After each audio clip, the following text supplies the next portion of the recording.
कभी ना कभी हम सबके साथ ऐसा होता है ना? कोई चीज खरीद ली और घर आकर सोचते हैं, अरे ये मैंने क्यों ले लिया? या किसी की ऐसी बात मान ली जिसके बाद लगा मैं इस पर राजी ही कैसे हो गया?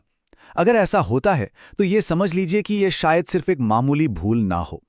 असल में पछतावे के ये पल अक्सर कोई इत्तेफाक नहीं होते।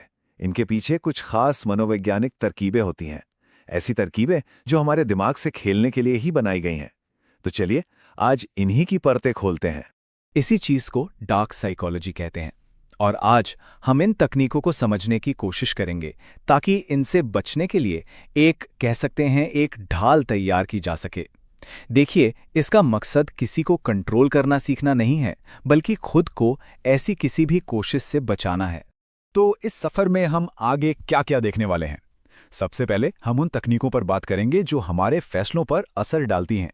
फिर जानेंगे कि हमारा अपना दिमाग ही कैसे हमारे खिलाफ इस्तेमाल हो सकता है। और आखिर में इस ज्ञान से खुद को बचाने के तरीके भी देखेंगे। तो चलिए शुरुआत करते हैं उन तरकीबों से जो हमारे आसपास के सामाजिक दबाव का इस्तेमाल करती हैं ताकि हमारे व्यवहार को अपनी मर्जी के मुताबिक मोड़ा जा सके। लेन देन का नियम, ये एक बहुत ही शक्तिशाली मनोवैज्ञानिक टूल है। याद है सुपरमार्केट में मिलने वाले फ्री सैंपल्स? वो सिर्फ मेहरबानी नहीं है। जब कोई कुछ ले लेता है तो उसे अंदर से एक कर्ज जैसा महसूस होता है और उस कर्ज को चुकाने के लिए अक्सर वही चीज खरीद ली जाती है। तो इससे बचने का तरीका बस ये याद रखना है कि कोई तोहफा एक कॉन्ट्रैक्ट नहीं होता। देखिए, ये तो सीधी सी बात है कि लोग उनकी बात आसानी से मान लेते हैं जिन्हें वे पसंद करते हैं, और चालाक लोग इसी बात का फायदा उठाते हैं। वो रिश्तों का या फिर झूठी तारीफों का इस्तेमाल करते हैं। इसका सबसे अच्छा उदाहरण है टपरवेयर पार्टियां, जहां दोस्त ही सेल्स पर्सन बन जाते हैं। तो सलाह यह है कि हमेशा उस इंसान को और उसकी मांग को अलग अलग करके देखें। हम सबको बचपन से ही अथॉरिटी यानी अधिकार का सम्मान करना सिखाया जाता है। डॉक्टर का सफेद कोट हो या किसी प्रोडक्ट पर डॉक्टरों द्वारा सुझाया गया लिखा हो, ये चीजें तुरंत भरोसा पैदा करती हैं। लेकिन सवाल यह है कि क्या उस अधिकार के पीछे सच में कोई योग्यता है? हमेशा सवाल करना जरूरी है, ये व्यक्ति आखिर है कौन और क्या वे सच में इस विषय के एक्सपर्ट हैं? चलिए अब उन तरकीबों की बात करते हैं जो हमारे ही खिलाफ काम करती हैं। ये हमारे दिमाग की कुछ आदतों और हमारी सोच का फायदा उठाती हैं। लिमिटेड एडिशन या आखिरी 2 सीटें बची हैं, ये सारी बातें मन में एक डर पैदा करती हैं। जैसे ही हमें लगता है कि कोई चीज़ खत्म होने वाली है तो उसे खोने का डर हमें बिना सोचे समझे फैसला लेने पर मजबूर कर देता है। इससे बचने का एक ही तरीका है, एक पल रुकें और खुद से पूछें, क्या सच में मुझे इसकी ज़रूरत है? इसे कहते हैं foot in the door technique. मतलब पहले आपसे एक छोटी सी हाँ के लिए पूछा जाएगा, और क्योंकि हम अपने फैसलों पर टिके रहना चाहते हैं तो बाद में बड़ी बड़ी मांगों के लिए भी हाँ कह देते हैं। हमेशा याद रखें, अपना मन बदलना बिल्कुल ठीक है, इसमें कोई बुराई नहीं है। इसे भेड़ चाल भी कहा जा सकता है। अगर किसी रेस्टोरेंट के बाहर लंबी लाइन है तो हम मान लेते हैं कि खाना अच्छा ही होगा। ऑनलाइन दुनिया में तो ये और भी खतरनाक है, नकली रिव्यूज और झूठी तारीफों के रूप में। इसलिए भीड़ के पीछे जाने के बजाय तथ्यों को देखना जरूरी है। अब हम आते हैं मैनिपुलेशन के सबसे सीधे और सबसे ज्यादा नुकसान पहुंचाने वाले तरीकों पर, जो सीधे सीधे हमारी भावनाओं और हमारे आत्मसम्मान को निशाना बनाते हैं। इसको गैस लाइटिंग कहते हैं। ये एक ऐसी तकनीक है जिससे इंसान को अपनी ही याददाश्त और अपनी समझ पर शक होने लगता है। धीरे धीरे उसका आत्मविश्वास खत्म हो जाता है और वो पूरी तरह से सामने वाले के कंट्रोल में आ जाता है। अगर कभी ऐसा महसूस हो तो घटनाओं को लिखना शुरू कर दें।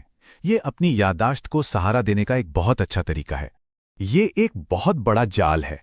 रिश्ते की शुरुआत में बेहिसाब प्यार और ध्यान दिया जाता है, और जब सामने वाला इसका आदी हो जाता है तब असल कंट्रोल का खेल शुरू होता है। अगर कोई रिश्ता जरूरत से ज्यादा तेजी से आगे बढ़ रहा है तो सावधान हो जाना चाहिए। सच्चे रिश्ते को पनपने में वक्त लगता है। यह है गिल्ट ट्रिप। यहां कोई अपनी बात मनवाने के लिए सामने वाले को अपनी भावनाओं के लिए जिम्मेदार महसूस कराता है। यह समझना बहुत जरूरी है कि किसी और की खुशी की जिम्मेदारी हमारी नहीं है। बिना किसी अपराध बोध के न कहना सीखना बहुत जरूरी है। डर, ये शायद सबसे पुराने हथियारों में से एक है।